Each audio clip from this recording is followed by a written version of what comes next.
All right, good day, good day. We will now begin the transmission we have titled Breaking News. And this will be about giving you some sense, some description of the different versions of UFOs.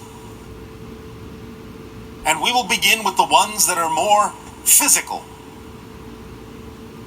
The idea of the ships that have been being used by the Greys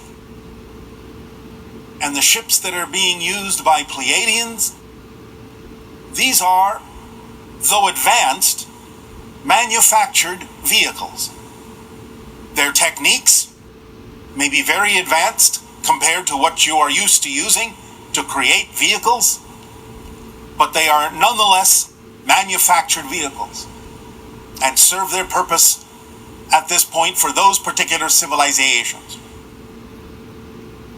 After the physical level, there is the idea of more advanced manufacturing, and this covers what you are recently referring to as the tic-tac shaped UFOs that have been spotted on some of your Air Force cameras and rising up out of the oceans from their underwater bases under the ocean floor.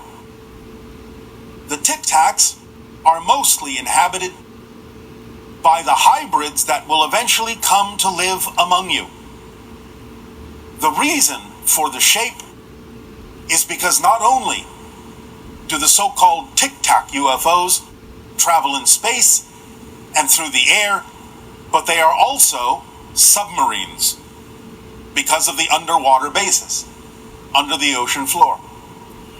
They are very advanced in terms of their manufacturing techniques, but this is what you will get used to seeing the closer you get to the idea of the initial contact of the hybrids who will live among you. In terms of the hybrid children and the Yael, they are using these craft for a variety of purposes, but that is who they represent. Then you have the quasi-physical crystalline crafts such as our own, the triangles, which are grown on a force field, a type of crystalline substance that is nanotechnological and can take many forms depending upon what is required inside the craft. And these belong to our civilization, the Sasani, and are used by a few other hybrid civilizations and a few other civilizations not hybrid. But these are more quasi-physical. They are conscious in and of themselves, what you call artificially intelligent, even though intelligence is not artificial. But they are connections and representations to and of our higher minds. Thus, those that occupy them are linked to the craft, mentally, telepathically, speaking to their own higher mind, thinking their thoughts, and the craft will follow those thoughts in its courses of navigation and relocation from star system to star system almost instantaneously.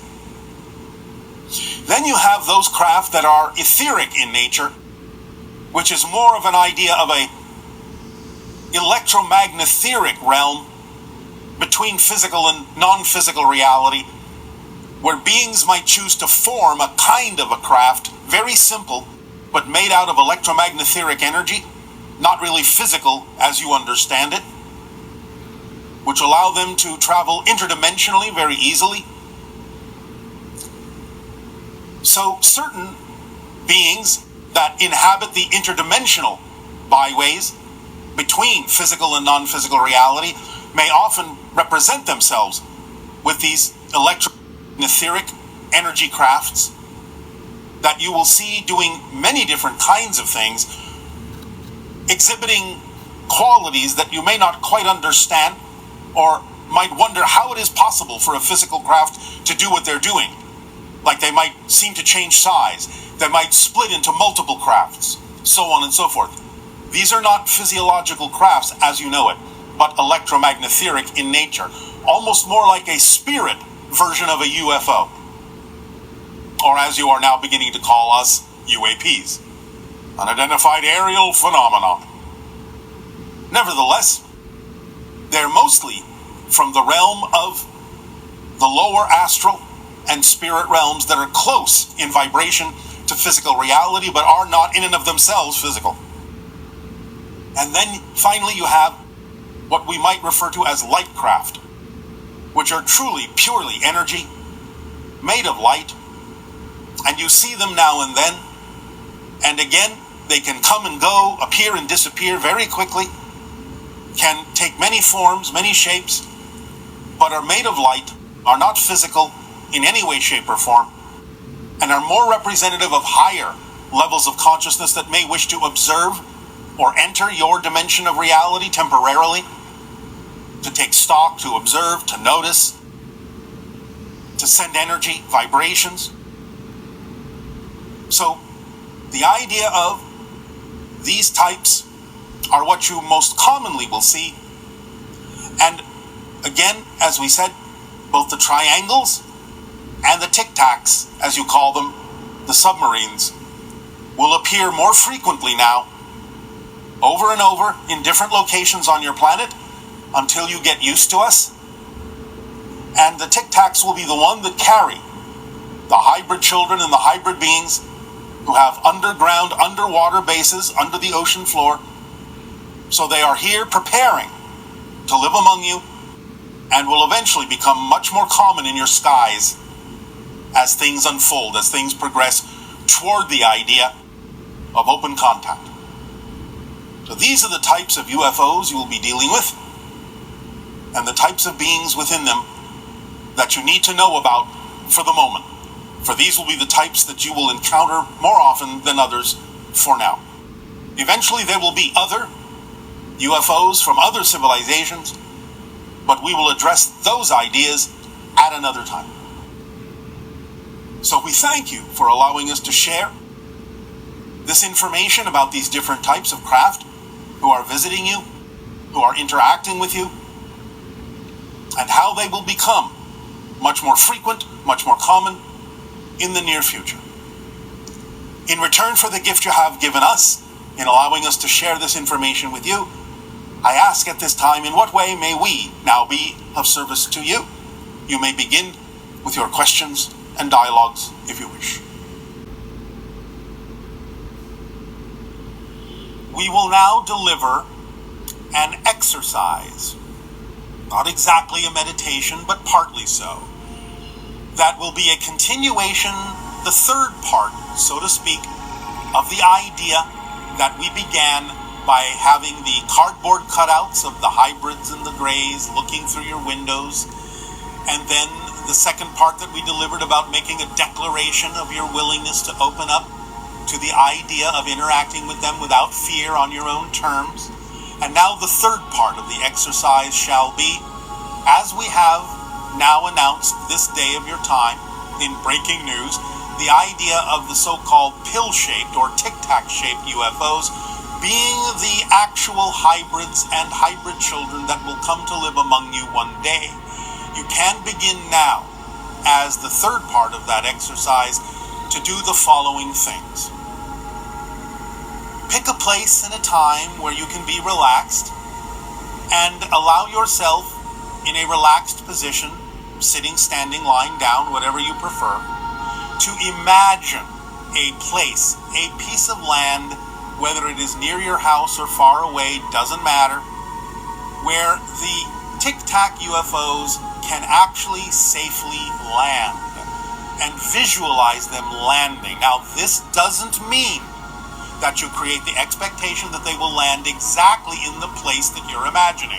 This is an exercise that works as a symbol for their ability to be able to land where it is appropriate for them to land, whether it is close or far, near your house or not, or wherever you may be. This just works as another extension of the idea of your openness, the invitation to be open, the invitation to invite them down to land where it is appropriate for them to do so. So allow yourself to begin to get into that comfortable position and go through the meditative exercise of seeing the white tic-tac shaped, white pill-shaped UFOs, the submarine UFOs, actually landing somewhere. You see them descend from the sky. They are pill-shaped, rounded on both ends like a capsule, like the proverbial tic-tac you have used to describe them, all white, of a white sort of crystalline material, seamless, until such time as they land on an energy field. No landing gear, just hovering slightly above the ground. See them come down from the sky. See them approach the ground, whether in a forest or in a desert or wherever they may be. See them land to within inches of the ground, supported on a cushion of energy, stable, not bobbing up and down, but firmly fixed. And just view the ship. Just get used to the idea of seeing the ship landing. Allow yourself to walk around the ship. You can see that there are no apparent windows or doors, but that it is smooth and seamless and beautiful and bright. Just walk around and get used to it.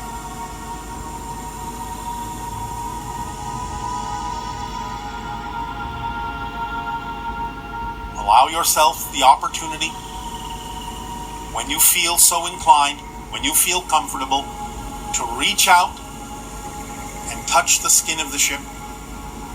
Just lay your hand on it. You might feel a slight vibration. It might feel cool, it might feel warm. It might tingle a little bit. You might not feel anything at all. Any sensation or lack thereof is fine for the moment. Just imagine yourself touching that ship, just laying your hand on it and leaving it there, and just let yourself open up to the possibility that communication is coming to you through the hull, through your arm, into your being, into your body, into your heart, into your mind, into your spirit. Just keep your hand on the ship and feel yourself connected. Feel the promise of what is contained within. Though it's not coming out yet, feel the promise of the hybrid children emerging. It's all right if you see them emerging, but they're not emerging yet. Just use that as a symbol of the promise of the emergence. For that is what shall be called the day of their arrival, the emergence. From their point of view, they are emerging into your society and you into theirs and creating a blending, a merging together. Feel the promise of that day. Feel it in your heart, feel it in your mind, feel it in your spirit, feel it in your soul, feel it in the very breaths that you take. The promise of the emergence.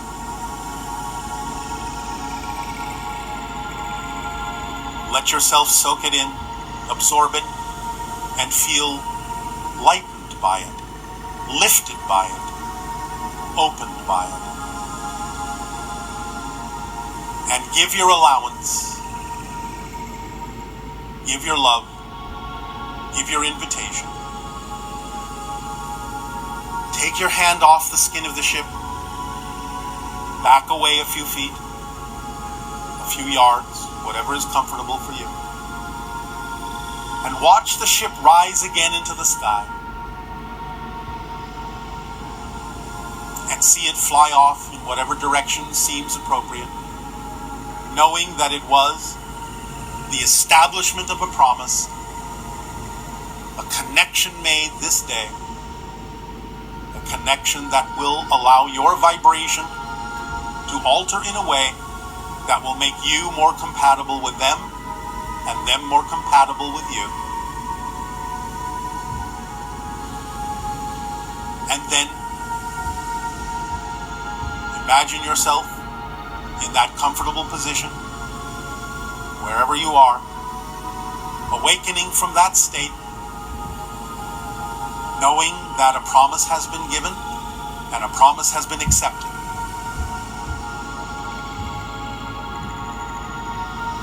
And feel at peace and feel the excitement unfolding of the promise of that day.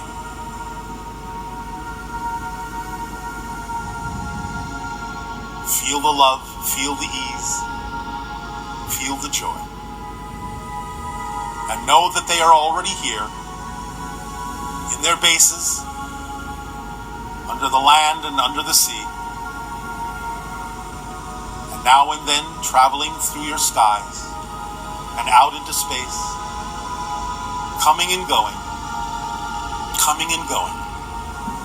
and making the promise to you for that day, the day of the emergence, the day of allowance, the day of family, the day of reunion, the day of unbridled joy and release, a day of laughter and tears,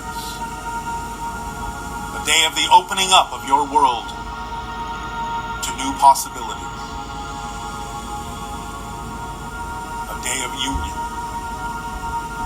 a day of oneness, a day of home, a day of expansion, a day of beauty, a day of song.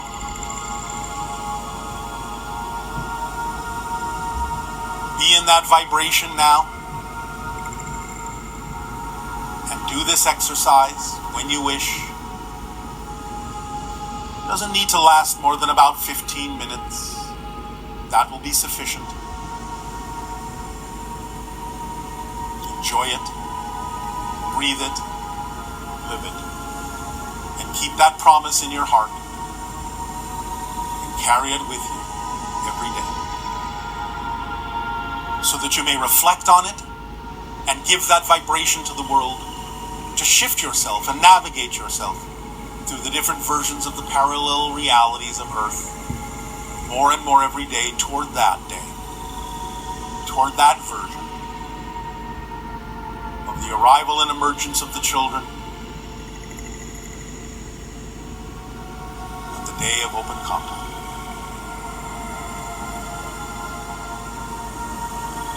For on that day, all your news will break.